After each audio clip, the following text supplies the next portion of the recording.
Queridos todos, bienvenidos otra vez a una ah, re- eh, pues repaso o viaje a través de las ideas en la escuela sabática. Hoy nos acompañan Ronald, eh, Luis, Enoch no está, es causa de baja hoy, se fue a la banca, pero hoy nos acompaña un invitado especial y quisiera pedirle a Luis que nos ayude a presentarlo, por favor. Claro, ¿cómo están? Un fuerte saludo a todos. En esta ocasión nos acompaña el pastor Esteban Medina. El pastor Esteban Medina es un pastor jubilado, trabajó durante muchos años en diferentes iglesias, eh, pues sirviendo al Señor y ahora él asiste aquí a la iglesia a la que yo voy, por eso le he invitado, lo respetamos mucho, es un hombre con mucha experiencia, con mucho conocimiento y pues queremos que lo comparta con nosotros, que nos ayuden a, a viajar a través de lo que esta lección nos propone esta semana, que se titula Las controversias en Jerusalén. Déjame decirle antes, el pastor Esteban Medina también es miembro de, o más bien es jugador del equipo de fútbol al que asistimos todos los domingos. Es el defensa, es el lateral, toma toda la banda derecha, es un carrilero, desde atrás hasta adelante se avienta todo el carril derecho, dando centros y a veces llegando hasta rematar de cabeza. Entonces, ahí donde lo vemos también le gusta mucho hacer senderismo. Últimamente me ha dicho que está haciendo algunas rutas de senderismo, así como nosotros también nos gusta salir. Entonces, bienvenido, pastor, ¿verdad? Gracias por estar con nosotros. Muy bien, gracias, muy amable Luis, y pues esta invitación que tan bondadosamente me han hecho me ha gustado, me agradezco bastante, ¿verdad? Por estar aquí con ustedes, ¿verdad? Estamos para servirles. Excelente. Vamos al tema de controversias en Jerusalén. Voy a dar un breve comentario de la lección de esta semana que trata sobre Marcos 11, capítulo 11 y 12, y que tiene como versículo de memoria, dice, cuando estén orando, si tienen algo contra alguien, perdónenlo, para que su Padre que está en los cielos perdone también sus ofensas. En esta ocasión es una lección que otra vez nos lleva a diferentes encuentros que tuvo Jesús, especialmente ahora con los líderes religiosos de su época. Y lo que nos menciona un poco la lección es que a partir de ahora parece que vamos a revisar la última semana de la vida de Jesús. En las últimas lecciones, en los primeros 10 capítulos de Marcos, hemos revisado lo que sucede más o menos a través de 3 años y medio en el ministerio de Jesús, a través de diversos milagros y diversas experiencias que Jesús tuvo.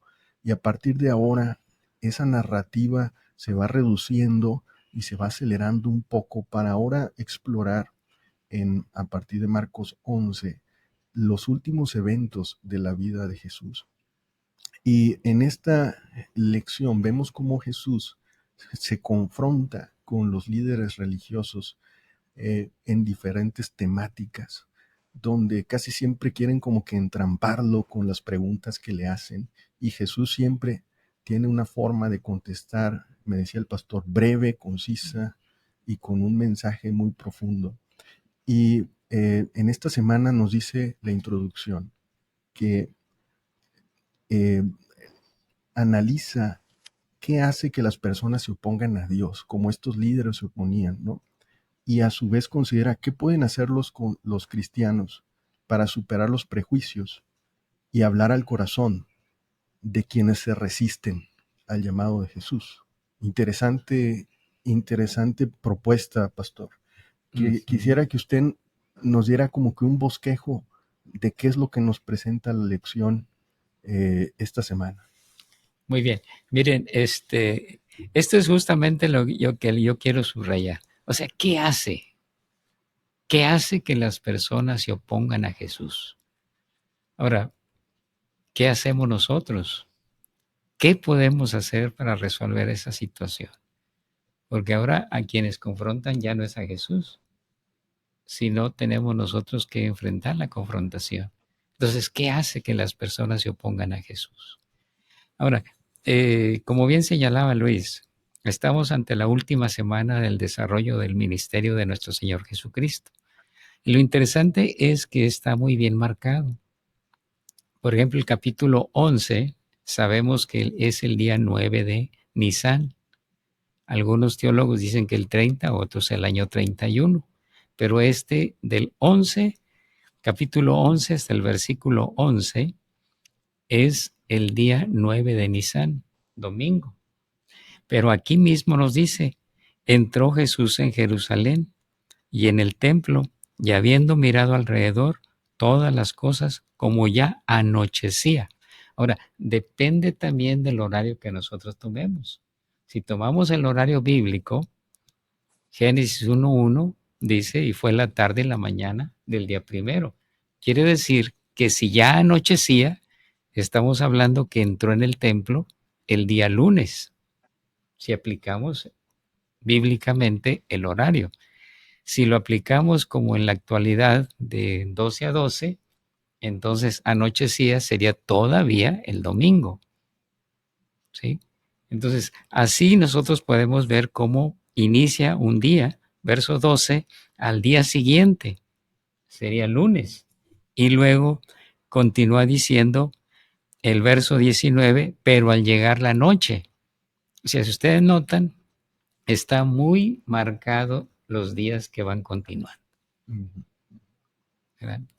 Ahora, uno de los detalles más sobresalientes en este asunto es la relación iglesia-estado, porque hay preguntas de carácter político, como es el caso del asunto de si se pagan o no se pagan los impuestos, ¿sí? Ahí estaban los herodianos, y los herodianos, seguidores de Herodes, ellos dependían del Imperio Romano, por lo tanto ellos apoyaban el pago de los impuestos.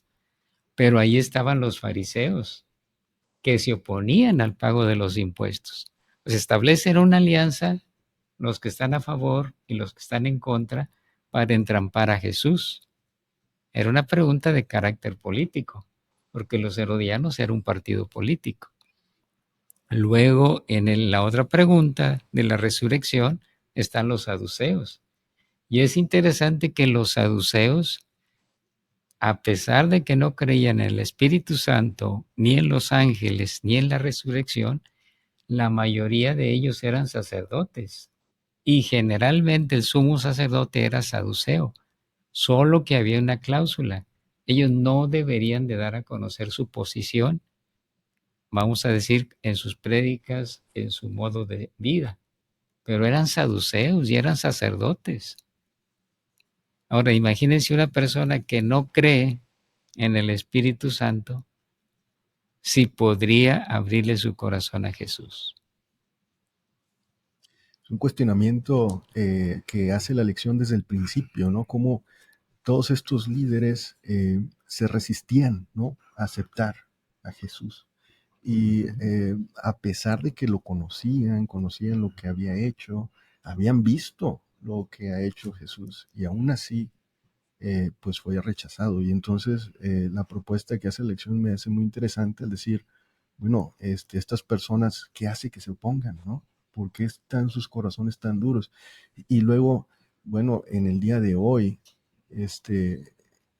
no sé si esta experiencia de estos líderes religiosos eh, puede estar replicándose en nosotros hoy, o tal vez se replican en algunos grupos o personas que conocemos, eh, y entonces, ¿cómo podemos superar esos prejuicios y entender mejor a Jesús y cómo lo pueden aceptar? Jenner, Ronald, ¿qué nos pueden comentar acerca, qué les gustó de esta lección, de estos temas que revisamos? Mire, yo alcanzo a ver algo aquí muy interesante, que a mí me pareció muy interesante. Llevamos varias semanas leyendo el trabajo de Jesús eh, en el área de Galilea, ¿no? Desde donde él venía, podemos decir que, pues en provincia, ¿no? Jesús era un provinciano, era foráneo, ¿no? Y estaba chambeando y curiosamente empieza su chamba ahí en su pueblito, ¿no? Y esta semana eh, nos narra el momento en que Jesús toma la decisión de él ir a la capital, enfrentarse a la capital, ¿no? Y y me parece muy interesante cómo el ambiente de la capital se ve a través de las interacciones. Gente un poco más preparada en los estudios, una cultura más elaborada. Podría usar la palabra, no sé si nos podemos permitir decir refinamiento, más dobleces en la cultura, ¿sí? Más dinámicas más complejas. Pues es la ciudad, es la capital, pues, es, es donde está la gente que le sabe, ¿no? Y que se resiste más, ¿no? O sea, Y ahí voy, para allá va esto, o sea, interesante. ¿por qué será entonces, por qué parece que en todos estos dobleces de complejidad de cómo se construyen los capitalinos a los que Jesús llega, parece que ninguno de estos dobleces, por lo menos hasta donde alcanzo a ver, aportan a construirlos como mejores personas o terminan por aportar. Capaz hay intención de que los construyan como mejores personas, pero ninguno de estos dobleces terminan por construirlos como mejores personas.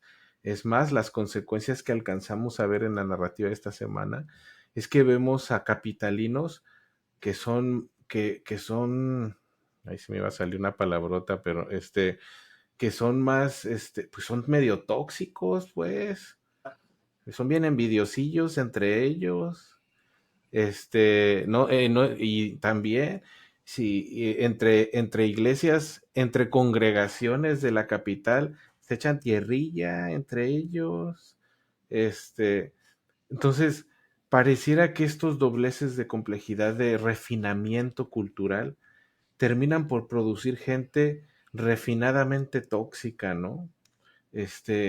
Fina fina y para, para encontrar cómo fastidiar al prójimo o cómo encontrar diferencias hasta por debajo de la lengua, ¿no? Y entonces Jesús, como rabino, se enfrenta a desafíos un tanto más cognitivos, ¿no? Un tanto más a flechazos más afilados en lo cognitivo. Me llamó mucho la atención eso. Y me pregunto si no será un reflejo de nuestra sociedad actual, ¿no? La iglesia, póngale usted el nombre y el nombre y apellido de la iglesia organizada que usted quiera, o con la que nos identifiquemos. No, pues hay que ir a la central, hay que ir a la más grande. Vamos a donde los dobleces de refinamiento son mayores, donde el refinamiento es más, detallado. Pues por lo menos en los tiempos del Mesías, esos refinamientos terminaban por producir gente altamente especializada en hacerle daño al prójimo. Y no sé, me pregunto si será que podría ser una analogía de nuestra realidad actual y de los grupos que formamos a la hora de ejercer nuestra vida o nuestra experiencia religiosa.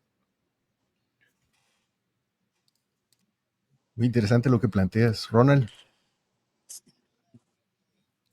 Sí, sin duda, creo que pues estamos pensando igual, porque tanto escuché como a Luis y a Jenner y comparto eso, ¿no? O sea, lo que estamos viviendo hoy en día, ¿no?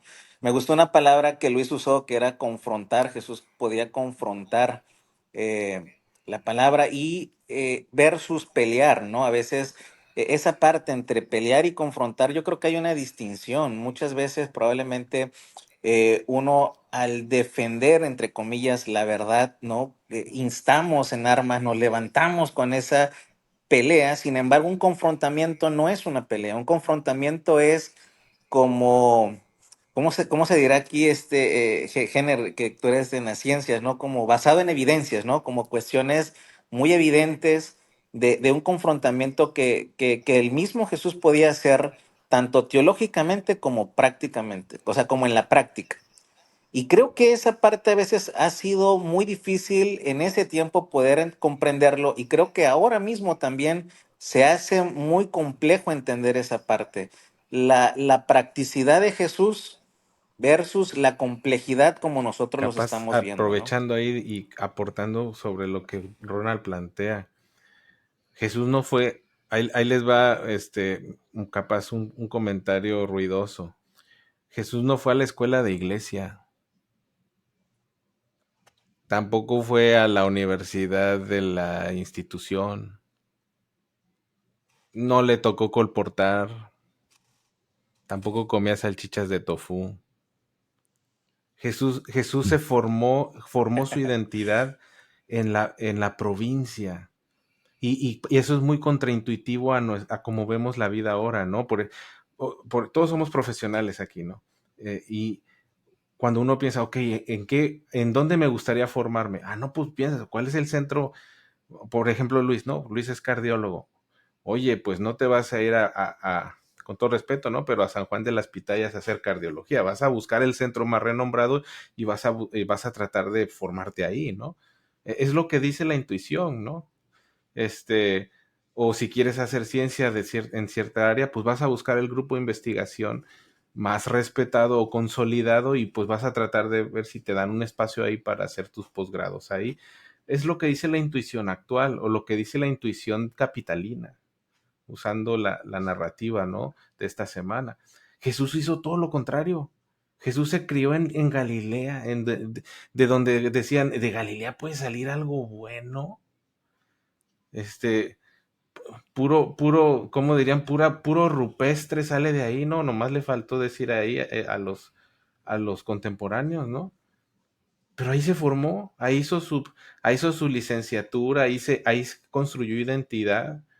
Y luego llega a la capital y pues es ruidoso porque tiene otros usos y costumbres. Este, y saca de onda a la gente porque le decían maestro y no se comportaba como, ajá, rabino, y no se comportaba como Rabino. un rabino formado en la capital, ¿no? No era rabino de escuela de iglesia, qué loco, ¿no? Sí, algo que caracterizó a Jesús y de hecho es la historia del día, del primer día de la semana, pero es el tema de la humildad, ¿no? De cómo Jesús eh, eh, entró a la capital, entró a Jerusalén con la bandera de la humildad, ¿no? Sobre un asno, eh, de una forma, pues poco esperada, ¿no? Porque creo que todos esperaban que Jesús se presentara como el Salvador, ¿no? Como el que los iba a librar de los romanos, de la opresión. En lo otro que comentabas, Jenner, creo que también Jesús eh, siempre, eh, mucho de lo que hemos visto es cómo tenía una relación personal con Dios muy profunda, yo creo que única, y creo que todos quisiéramos acercarnos un poquito, aunque sea, a llegar a tener ese tipo de relación que Jesús tenía, que le permitía entonces, ah, pues, tener esta, vamos a ponerlo así, autoridad cuando lo confrontaban, ¿no? Autoridad en lo que decía, en el mensaje, la sabiduría con la que contestaba, y creo que es algo que se puede aplicar a nosotros hoy, que aunque pues vengamos de diferentes partes, de diferentes lugares, que tengamos diferente educación, creo que la base de todo es que eso no hace la diferencia.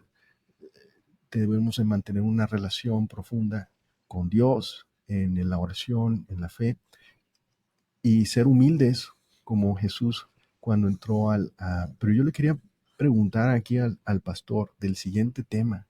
Creo que la entrada triunfal es una historia muy común, creo que la hemos escuchado desde pequeños, la entrada triunfal de Jesús en el asno, le ponían las hojas de los árboles en el piso y decían Osana, Osana. Es una historia que hemos revisado mucho, y cómo Jesús entró con humildad. Interesante el detalle de que llegaron a Jerusalén, se hizo tarde y se fue. O sea, no hubo bronca ahí. A ver, Sí, se regresó a Betania, como que ujú, no hubo ahí una revuelta, una revolución para tomar el Capitolio, ¿no? Algo así. ujú, Simplemente llegó, se hizo tarde y se fue. Pero yo quería, pastor, del siguiente tema, de lo que sucedió después, ujú. al siguiente día, como usted nos platicó, porque me llamó mucho la atención un texto de Elena G. de White que nos pone la lección del significado de los eventos que se describen cuando Jesús estuvo en el templo. Este, ¿Qué significado tienen esos eventos? Jesús llegó en el asno a Jerusalén y se retiró más tarde, pero al día siguiente regresaron y sucedieron dos cosas que pueden ser contrastantes, dice la lección. Una, Sí, se encontraron con un árbol, una higuera, ¿no? higuera. Porque Jesús tenía hambre y Ujú, entonces quería comer algo, fue a la ujú. higuera y no tenía frutos Ok. Sí, y miren, la maldijo. Y eh, luego, ajá, sí, sí, adelante. no, y luego eso quería que nos ayudara a entender qué significado podemos darle a estos eventos, pastor. Ok, muy bien, miren, desde el capítulo 11, verso 1, menciona al lugar de Betfage, ¿sí? Y Betfage quiere decir lugar de higos. Betania quiere decir ciudad de dátiles o de higos también. O sea, si ustedes hacen un rectángulo para ubicar el templo, en la parte superior sería el norte y en la parte derecha, de donde yo estoy, sería el este. Ahí está el Monte de los Olivos. Allí está el pórtico de Salomón. Y Salomón cuando empezó a reinar llegó en un asno, En una, ¿sí? Ahora, ¿por qué escogió Jesús un pollino? O sea, nadie se había montado en ese pollino, porque solo los reyes y los sacerdotes tenían derecho, como por decir ahora, a estrenar las cosas nuevas. Y entró por ahí. Ahora, aquí en el versículo 12, al día siguiente, cuando salieron de Betania, tuvo hambre. O sea, era temprano. Él venía de la casa de sus amigos. O sea, cualquiera de ustedes que duerma en casa de sus amigos y al día siguiente por la mañana tiene hambre, pues, toma algo de la casa de los amigos. pues, sales de la casa de tus amigos, ¿verdad? O a ustedes los mandan sin desayunar de cuando se quedan en casa. No, no, generalmente no, ¿verdad? ¿Por qué razón tuvo hambre si salió temprano de casa de sus amigos? Lo que se infiere es, lo que bien señalabas tú, Luis, es que él muy temprano se levantaba. ¿Se acuerdan? Se levantaba temprano para estar en oración. O sea, hacía una preparación. Entonces era natural que él tuviera hambre, porque salió y todavía estaban dormidos, descansando, no quiso molestarlos, etcétera. Pudo pensar de esa manera, pero salió. Y luego dice allí, y viendo de lejos una higuera que tenía hojas, resulta que los higos, primero se da el fruto y después las hojas. Por consiguiente, si tú ves hojas en un higo, en una higuera, das por sentado que ya tiene higos. Y entonces esto fue, esto fue lo que Jesús señalaba, pues que era hipocresía. Por eso hizo un milagro aquí. O sea, yo les preguntaría a ustedes, ¿es este un milagro o no es un milagro? El hecho de que no tenía higos, No, de secar la higuera. de secarle, claro que es un milagro. Es un milagro, fíjense. No solo las bendiciones son milagros, ¿sí? No solo las bendiciones son milagros. Aquí la secó y el detalle era porque era un símbolo de la hipocresía, para que ya no engañara más gente, ¿verdad? Dice que es un símbolo del pueblo de Israel. Él tenía derecho a venir a recoger fruto. porque sus ceremonias eran muy estrafalarias, muy abundantes. Por ejemplo, este canto de Hosana le daban 6 vueltas al altar del holocausto para cantar y decir, salve ahora, salve ahora. Y sus ceremonias eran muy fastuosas, pero ausencia de piedad no tenían. Tenían ausencia de piedad. Entonces, por eso nos dice aquí. Ahora, Pedro, sorprendido, con sorpresa, preguntó, dice, nada yo sino hojas, pues no era tiempo de higos. Entonces Jesús dijo a la higuera, nunca jamás coma nadie fruto de ti. Y lo oyeron sus discípulos. ¿Sí? Entonces, noten ustedes que este milagro, porque se secó desde la raíz, o sea, era para que no engañara más a la gente. Y ese es el problema muchas veces de que nosotros, ¿verdad? Tenemos hojas en abundancia, pero frutos dignos de arrepentimiento no tenemos. Y como señalaba al principio el compañero, ¿verdad? A veces en la capital, en las capitales, ¿verdad? Jesús vino a la capital porque no tenía miedo. Y para enseñarles que él no era ni vivir en el anonimato, sino para enfrentarse a los líderes, porque así como se acuerdan ustedes que Jacob también se presentó a Faraón y lo bendijo, y él nunca había estado, él vivía en un hombre de campo, pero entró hasta el palacio de Faraón. ¿Verdad? Entonces, aquí tenemos eso. Luego en la purificación del templo, él dijo, mi casa. O sea, todos tenemos derecho a ir a nuestra casa a inspeccionarlo. Ya el día anterior, fíjense, el día anterior, versículo 12, entró Jesús en Jerusalén y en el templo, habiendo mirado alrededor todas las cosas. O sea, él vio la maldad el domingo. Él vio la maldad. Él ve la maldad de las personas, pero no actuó en ese día. No actuó en ese, hasta el día siguiente. Ahora, ¿por qué se va a dormir a Betania? Ustedes lo pueden ver. Porque ya no era seguro dormir en la capital. Hasta el fatídico día que lo aprendieron. ¿Sí? Entonces, aquí encontramos que esa purificación del templo le dice ahí y no consentía que nadie atravesase el templo. Miren, yo quiero llevarlos aquí también donde dice templo. Utiliza la palabra hierón, no utiliza la palabra naos. Si utilizara naos, sería propiamente el lugar santo o el lugar santísimo. Hierón es, vamos a decir, los atrios. Y si ustedes ven algunos diagramas en algunos diccionarios bíblicos, los mercados estaban allí. Y es interesante que Caifás tenía poco tiempo que había iniciado este asunto del mercado. Ahora, aquí Jesús, en la primera vez que limpió el templo, les llamó que la casa la habían convertido en mercado. Ahora va más allá y le dice, es una cueva de ladrones. ¿Sí? Por supuesto, no eran asaltantes, diríamos ahora de cuello blanco, ¿verdad? Las monedas, el cambio de monedas, la venta de los animales para el sacrificio. O sea, era otro tipo de ladrones, ¿verdad? Entonces, lo interesante aquí es que hay que buscar, bueno, ¿por qué la gente se opone a Jesús? ¿Verdad? Porque aquí mismo dice el verso 16, y lo oyeron los escribas y los principales sacerdotes y buscaban cómo matarle.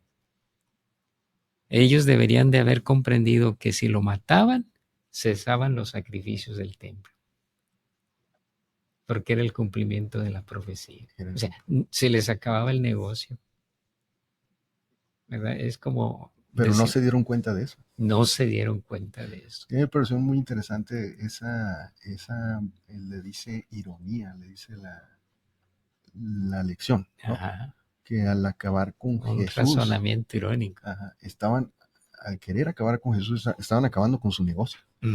Estaban acabando, o sea, mataban la gallina de los huevos de oro. Sí. Entonces, pensando en que todo lo que se hacía en el templo a través de los sacrificios, de los rituales, era exponer el plan de salvación y exponer cómo Jesús iba a venir a este. Creo que Henner ha trabajado mucho en el templo, ¿no? Hubo una vez una Ujú. representación del templo ahí en Montemorelos y conoce muy bien este tema, pero todo lo que se hacía ahí era para exponer el plan de salvación y cómo Jesús iba a ser sacrificado. Entonces, ellos, al querer detener a Jesús, estaban deteniendo. Entonces, me pareció una forma de ver una ironía muy, muy Sí. interesante. Pero yo quería esta, pastor, esta que dice, algunos de los que se creen excelentes cristianos no entienden lo que constituye servir a Dios. Dice, planifican y estudian para agradarse a sí mismos. Solo obran con respecto al yo. Hablando un poco acerca de lo que usted nos decía de la higuera y por qué la maldijo, que no daba frutos. Dice, Sí. para ellos el tiempo solo tiene valor en la medida que les permita juntar para sí. Este es su objetivo en todos los asuntos de la vida. Dice, no obran para otros, así como la higuera no tenía frutos, ¿no? Exactamente. Acuérdense que la medida está en la regla de oro. O sea, la vida nuestra es una vida de servicio a los demás. Y está muy bien marcada porque los árboles frutales dan su fruto para los demás, no para sí mismos. Y Entonces, sí, la otra analogía era, ¿y quién creó, ¿no? ¿Quién hizo el árbol, ¿no? Entonces, Dios los creó con un objetivo, ¿no? Así sí, como a nosotros nos creó del polvo, con sus manos, Él también hizo los árboles. Entonces, todo tiene esa analogía, ¿no? De cómo el árbol crece, da su fruto, sirve. Y cómo sí, el hombre es creado por Dios y tiene este objetivo también en su vida, sí. ¿no? Es que la naturaleza todo es para servir. La lluvia sirve, ¿verdad? Los árboles frutales sirven.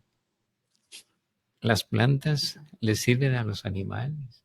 Los animales le sirven al hombre. Y el hombre debe de servir. Pero es el único que no lo hace. Sí, es el único que se sirve a sí mismo, ¿verdad? Miren, es como, aquí mismo lo vemos, fíjense. Hace rato señalaba, ¿verdad? Nuestro amigo, el caso de Jesús, ¿verdad? Él, sin ser un intelectual, una educación formal, se enfrentaba a los líderes religiosos de una escuela donde endurecían los corazones. Era la escuela de los fariseos. Ahí era una escuela donde endurecían los corazones. Pero también otra lección que encontramos aquí de Jesús. Jesús, aquí el pollino era prestado. La casa donde iba a estar celebrando la Pascua No era era de él. prestada, no era de él. El barco donde predicaba no era de él. O sea, si ustedes ven todas las cosas que Jesús utilizó, eran prestadas. Y sin embargo, Él era el creador de todo, el dueño de todo. Pero aquí el pollino era prestado, ¿verdad? El pollino nunca se había montado a alguien. Ahora, ustedes saben lo que significa subirse, ¿verdad? A un animal que no está acostumbrado a cargar a alguien. Y como Jesús No lo fue problema. dominó por la naturaleza. Pero el pollino le sirvió a Jesús. O sea, los animales le sirven al hombre y el hombre debe de servir a los demás. Una vida de servicio desinteresada. Por eso dice esa frasecita, ¿verdad? Quien no vive para servir. ¿Se acuerdan? Una frase muy elaborada que hicieron. Un dicho muy bien dicho. Quien no vive para servir, no sirve para vivir. Dice el texto aquí de Elena G. Whitehead también, dicen pero no hacen. En la sentencia pronunciada sobre la higuera, ¿no? Dicen pero no hacen. Dice, profesan honrar la ley de Dios, pero les falta obediencia. Ahí les va, ¿qué tal si tratamos de hacer el ejercicio de traer las enseñanzas que estamos compartiendo aquí ahora. Y voy a aprovechar que eh, voy a decir algunas cosas que son incómodas, pero que todos sabemos que son reales. Y quienes nos escuchan, saben que también, saben, lo saben. ¿Qué pasaría o qué sería o será posible? Cabe la posibilidad de que esto que estamos compartiendo, un Jesús, un rabino de la periferia, de, de donde no vienen los rabinos, de donde viven los ignorantes, los marginados, los no tan importantes, los que son ciudadanos de segunda clase. Un rabino que no tiene los papiros y pergaminos que lo acreditan como rabino, ¿no? No tiene el título, no tiene no tiene posgrado. Un rabino que hace las cosas diferentes. Por ahí hace rato se preguntaba por qué ah, por qué generaba tanto escozor, ¿no? Digo, palabras más, palabras menos. Por qué Jesús generaba tanto escozor? ¿O por qué cuando llega a la capital genera tanto escozor?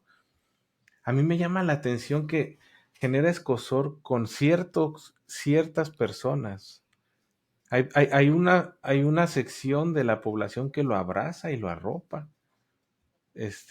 Ahí vemos gente cantando, agarrando palmas y ahí improvisando una llegada a Jerusalén, un canto Un canto. ahora sí que agarrando las bubucelas y haciendo ruido, ¿no? Este, Definitivamente en la capital había un subconjunto de la población que, que, que recibió a Jesús como una bocanada de aire fresco. Y me parece que eran aquellos que se identificaban con la identidad de Jesús, el rabino de los marginados, el rabino de los foráneos, el que es como yo me puedo ver en él. Y a quienes despertó esta escozor, pues es aquellos que eran muy diferentes a él y que a través de lo que hacía volvía muy obvio esa no quiero, solo me viene a la mente la palabra toxicidad, pero ese efecto cáustico de ser el status quo, de ser quien tiene el poder en las manos. Y parece que esa es la característica fundamental que comparten todas las personas que reaccionan de forma negativa a Jesús cuando llega a la capital. Quisiera proponer todos Bueno, aquellos que son ah, las personas que quieren que se muera o lo quieren hacer a un lado, quieren callar su voz, son personas que pertenecen al status quo en Jerusalén. Y aquellos que abrazan a Jesús son personas que se ven identificadas en la identidad del Mesías, en la identidad de Jesús, el que viene de las de los de los de las del- de los rechazados, el que De es los que yo me veo los rechazados. como él, marginados. yo me veo como él, y lo que él dice hace mucho sentido. Viene de Galilea, él sí le sabe a lo que yo he batallado. Y todavía además de eso me dice que hay esperanza. Claro, bienvenido maestro. ¿Cuándo te coronamos? ¿No? O sea, aquí está el candidato del pueblo. ¿No? ¿Cómo se ve eso hoy en día? Ojo, no estoy hablando, los personajes en juego, todos son de la religión, todos son dentro de una religión organizada. La pregunta es, ¿cómo se ve eso hoy en día? ¿No? Bueno, fíjate, si tú piensas de esa manera y viéndolo desde el punto de vista político, pues sería lo que hoy le llaman populismo. ¿Verdad? Porque la gente ahorita pues busca eso, ¿verdad? El populismo. Incluso pues tú sabes que a veces están en contra de los intelectuales, en contra de los que tienen una economía bastante amplia y le dan el énfasis al asunto de los pobres.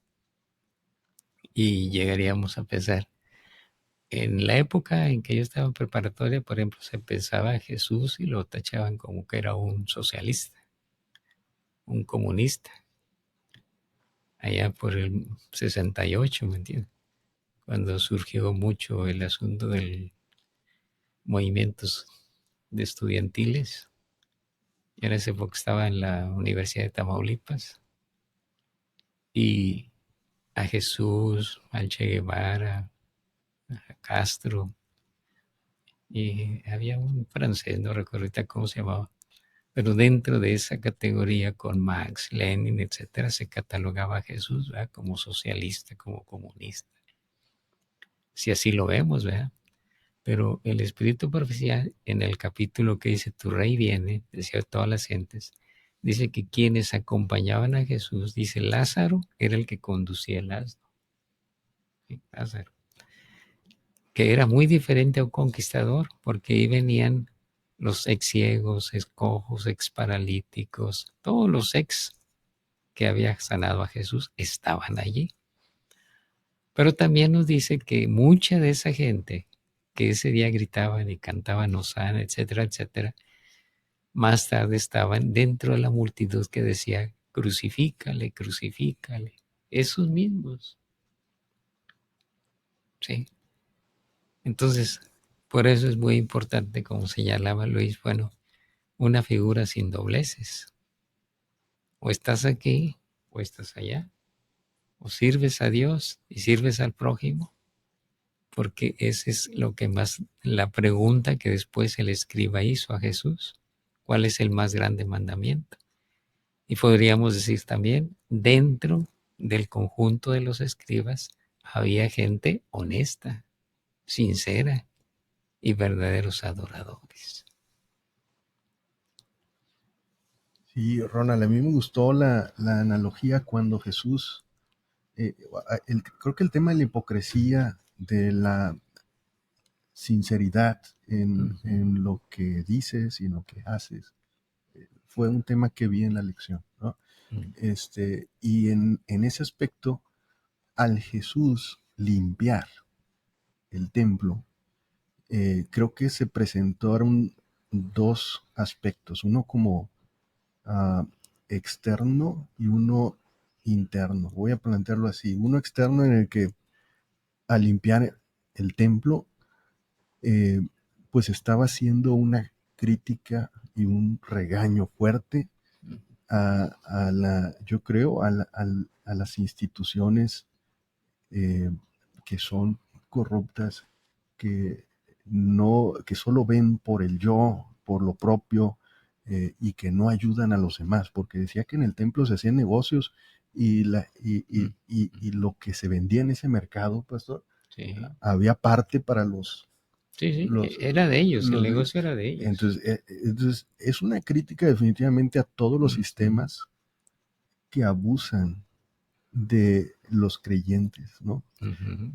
Y es una crítica definitivamente a líderes religiosos. Yo así lo creo, porque es una crítica fuerte y es una llamada de atención a líderes religiosos para que eso no se exista en nuestras instituciones, sea la religión que sea. Y creo que en todas las religiones existe personas de este tipo que solo ven por lo sí, que utilizan el sistema para un beneficio propio. Y entonces Jesús llegó ahí y dice, esto no puede ser en mi casa. Claro. ¿No? Si tú dices que me sigues, que me adoras, esto no puede ser. Y la segunda parte que yo veo es algo interno, es algo personal, es algo en el corazón de cada persona. Y ahí sí tienes que voltearte a ver en qué aspecto tú estás siendo hipócrita y en qué aspecto como cristiano estás pues diciendo que haces algo, exponiendo algo, pero en realidad solo lo haces por obtener cierto beneficio propio y no por realmente servir a los demás. Entonces, dice por ahí, decía la lección, que eso es un símbolo de la limpieza que Jesús quiere hacer en tu corazón, acerca de tus malos hábitos, de tus malos pensamientos, de tus fallas. Y entonces este simbolismo de la limpieza del templo es una limpieza que Jesús quiere que hagas en tu corazón también. Esa es la forma en la que, ¿cómo ves ese tema, Ronald? Fíjate que yo veo una sociedad muy religiosa en ese tiempo de Jesús, que estaban muy ensimismados con la ley mosaica, ¿no? Cargaban los fariseos, yo creo que con mucho orgullo en el cuello esas leyes. Y eso fue un gran riesgo, porque la simplicidad de Jesús, que yo soy el camino, la verdad y la vida, donde Él era la persona hacia la libertad, como que estas leyes opacaron, cegaron, en no ver la simplicidad de la salvación. Eh, y, y esa es a veces mi pregunta, ¿no? Hoy en día, ¿no? Con toda la luz que tenemos, una pregunta que surge por ahí, ¿no? ¿Será que tal vez no nos podemos estar ensimismando con tanta luz que podemos perder de vista la simplicidad de la salvación? La simplicidad con la cual Jesús nos demostró cómo se llega al Padre a través de Él. Entonces, veo, como el pastor comentaba, había fariseos muy buenos de corazón. Yo no dudo que Nicodemo tenía una intención, él era un líder religioso, pero al final de cuentas, esa ley que lo ensimismaba, no como que no dio ese brazo a torcer al final. Y a veces yo creo que pudiera ser ese riesgo de tener esta luz, este conocimiento, que no nos permite entrar en esa practicidad simple de Enoch decía, ¿no? Una relación dinámica con Dios, ¿no? Con Jesús. Entonces, creo que pudiésemos estar teniendo un riesgo también de tener esta luz que nos impide o que nos puede propiciar a que sea más que la misma persona que es Jesús. Pastor, comentemos algo para ir, se nos va el tiempo muy rápido, creo que siempre que hay una plática, una El diálogo. conversación, el diálogo como que va fluyendo, pero sí me gustaría que comenten, Jenner y Pastor, algo acerca de el mandamiento más importante. Creo que me gustó cómo fue el último tema que tocó la lección, pero parece que había un líder religioso que cuestionó a Jesús y que al final le dio la razón, porque realmente todos lo que lo habían cuestionado, pues fue diferente, ¿no, Pastor? En alguna forma, porque él le preguntó a Jesús, pues, ¿cuál es el mayor mandamiento? ¿Cuál es acerca de la ley? Hablando de la ley de Dios. Sí. ¿Qué es lo más importante que tienes que hacer? Bueno, mire, antes de contestar la pregunta, quisiera indicarles lo que ustedes hace rato señalaban, ¿verdad? Génesis dice, por ejemplo, en el caso de la cuestión del tributo, dice, maestro, sabemos que eres hombre veraz. Sabemos. Sabían que Jesús era un hombre veraz y que no te cuidas de nadie, porque no miras la apariencia de los hombres, sino que con verdad enseñas el camino de Dios. O sea, esto que ellos dijeron era verdad. Que no lo hayan dicho con honestidad era su problema. Pero dicen, sabemos. ¿Sí? Entonces, mucha gente sabe, pero no lo acepta. ¿Sí? Ahora, en el gran mandamiento, aquí es lo que hace rato señalaba Vilés. O sea, tanta ceremonia, tanta cosa, y aquí está el Evangelio en una cáscara de nuez. Les dice, amarás al Señor tu Dios con todo tu corazón, con toda tu alma, con toda tu mente y con todas tus fuerzas. Este es el principal mandamiento. Y el segundo es semejante. Amarás a tu prójimo como a ti mismo. No hay otro mandamiento mayor que esto. Esto no es moral. Ahí Ahí, la simplicidad, ¿no, exactamente. pastor? Ahí está la simplicidad. Y nota que no es un asunto moral, es un mandato. La exigencia del segundo es similar al primero. El amor lo abarca todo,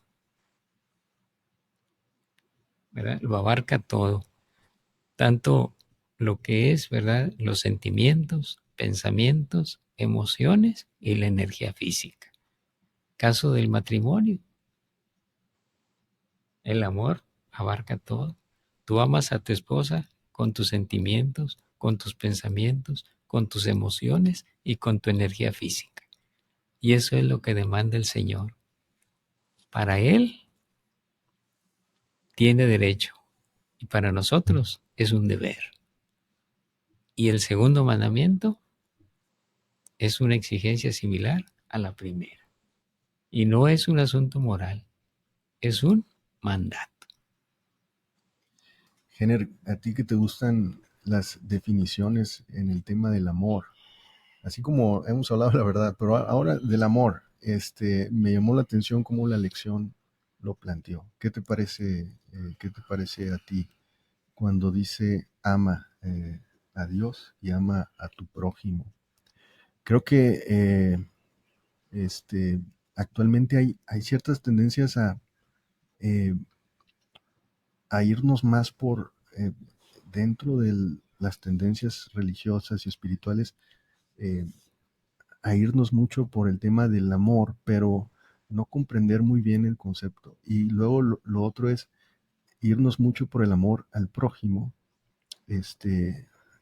acá conocido como obras, este, pero falta lo otro. Y sí, hay dos aspectos ahí. A mí me llamó la atención el orden en que lo presenta Jesús. El orden es ama a Dios. Y número dos, ama a tu prójimo. No sé, Jenner, ¿cómo viste eso?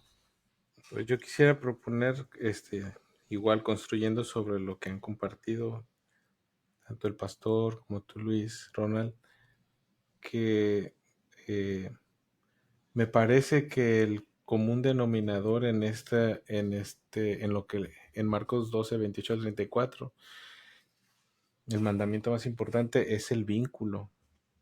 Aquí estoy tomando un poco de las palabras que no usa más constantemente. Este, somos criaturas hechas para el vínculo. Este, para el vínculo con la idea de Dios, como sea que la construyamos, y para el vínculo con nuestros iguales. Y es en ese momento en el que nos soltamos de nosotros mismos y nos permitimos la experiencia o nos permitimos la incertidumbre de extender la mano a la idea de Dios o al Dios y a nuestros iguales, donde hay incertidumbre, ¿no? Construir vínculo es incertidumbre siempre, ¿no? Pero en ese momento como que parece que algo hace clic, ¿no? Y se materializa el amor. Y quisiera argumentar o proponer que el Mesías, como este rabino raro, que no, imposible de catalogar, incómodo para el status quo, atractivo para los vulnerables, naturalmente atractivo para los vulnerables, no estaba buscando decir que los que tienen dinero, poder o conocimiento son los malos. En el fondo de las cosas, posiblemente lo que estaba queriendo decir es que aquellos que no nos permitimos el vínculo con Dios y con nuestros iguales, estamos condenados a terminar alienados del Mesías, alienados del reino de Dios, que es lo que este trimestre está tratando de describir, qué es el reino de Dios y quiénes son o qué hacen los que están en el reino de Dios, ¿no? Y sí, hay ciertas prácticas en nuestras dinámicas entre humanos que tienden a ser tomando las palabras del pastor, endurecer nuestros corazones, ¿no? Más que otras. Por ejemplo, el poder. Aristóteles decía que que el ser humano es un animal político y que el poder corrompe y el poder absoluto corrompe de forma absoluta. Y otros ejemplos por ahí. Pero quisiera ir cerrando en mi comentario.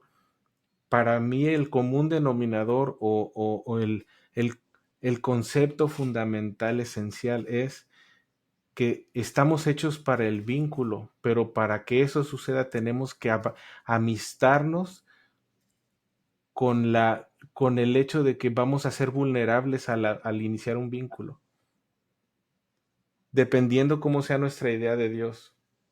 Tenemos que amistarnos con la vulnerabilidad y también al construir el vínculo con los demás. Y en ese proceso nos reconocemos imperfectos, nos reconocemos humanos, nos reconocemos vulnerables, nos reconocemos como de como estas personas de provincia, no privilegiados, y podemos hacer clic con el Mesías y con los demás. No sé si estoy dándome a entender. Ya ahorita a estas horas, ya el cerebro ya se está apagando. Pero quisiera proponer que ese es el argumento del Mesías esta semana. No tiene nada que ver como decía el pastor, no tiene nada, bueno, tomando prestada la idea del pastor y permítanme agregarle palabras, creo firmemente que no tiene nada que ver con doctrina, no tiene nada que ver con fundamentalismo o libertarianismo, no tiene nada que ver con eso. Tiene que ver con el vínculo que construimos con Dios y con nuestros iguales. Y la amistad que creamos con que para que eso suceda, tengo que entender que me tengo que poner vulnerable. Hasta aquí mi reporte. Vamos terminando y le voy a pedir al pastor que nos dé un comentario final y Ronald también, ¿verdad? Ronald y pastor, denos un comentario final acerca de la lección de esta semana, no sin antes ahondar un poquito en el tema del amor, cómo en este vínculo, en esta relación que plantea Jenner, este vínculo va más allá del tema afectivo. Ojo con eso, porque puede haber mucho sentimiento, puede haber mucho romanticismo, puede haber mucho, pues, palabrería, como le dicen, cotejo, ¿verdad? Pero dice el planteamiento que me llamó la atención es que el afecto está mucho más allá de eso. Dice que va centrado en las acciones. Entonces, si tú dices que amas, es porque actúas en relación a eso y actúas siendo leal a ese principio. Y es ahí donde me pareció interesante el planteamiento de, pues si tú dices, oh sí, el amor al prójimo, el amor a Dios, y se plantea un romanticismo y un sentimiento muy bonito, pero si no lo aterrizas en acciones y lealtad, pues se vuelve un poquito hipócrita, ¿no? Como era el tema de la higuera, como fue el tema del templo. Entonces, pastor, ¿cómo podremos terminar esta lección? Que no vimos lo de un poquito lo de los impuestos, que también estaba muy bueno, pero Sí. ¿cómo podemos ir terminando esta lección? Bueno, yo creo que con Juan 3:16, ¿verdad? Dice que de tal manera amó Dios al mundo que dio. O sea, el que ama, ¿qué hace? Da. Da. ¿Por qué no damos? ¿O por qué damos? Entonces, la esencia del carácter de Dios es el amor. Por eso les señalábamos que, y bien terminar con este gran mandamiento, que lo que Dios pide es que le amemos, que con todo nuestro afecto, nuestra inteligencia, nuestras energías, nuestros sentimientos, pensamientos, emociones, todo coloquemos a Dios en primer lugar. Y como resultado de eso, vamos a amar a los demás. Sin ver, ¿verdad?, quién es, simple y sencillamente dar, ¿verdad? Todo lo que podamos hacer es dar. Gracias, Pastor. Jenner, Ronald. No, pues ya lo dijo todo el pastor, ¿no? El amor es servicio, es un principio, es un mandato. eh, y dentro de las cualidades del amor, pues un principio del amor también es la libertad, ¿verdad? Todos tenemos esa libertad, no esa libertad em, de decir, de expresar, sino de abrazar, ¿no? A las personas que aunque no creen como nosotros, pues es nuestro prójimo, ¿no? Entonces, ese principio del amor va mucho más allá, como dice Jenner, de las doctrinas. Muy bien, pues muchas gracias. Después de una hora de discusión, de platicar, creo que hemos llegado al final de esta presentación o esta discusión. Entonces, pues les agradecemos nos hayan acompañado, especialmente al pastor Esteban, que es un amigo, un consejero, orientador que respetamos mucho en la comunidad de nuestra iglesia, y también un compañero de fútbol. El deporte, el deporte. Entonces, Jenner, Ronald, como siempre, un gusto escucharlos. Esperemos vernos la próxima semana o muy pronto para la siguiente plática. Hasta luego. Hasta luego. Saludos, pastor. Hasta luego. Bien, Ronald. Gusto saludarlos y conocerlos. Hasta luego, pastor.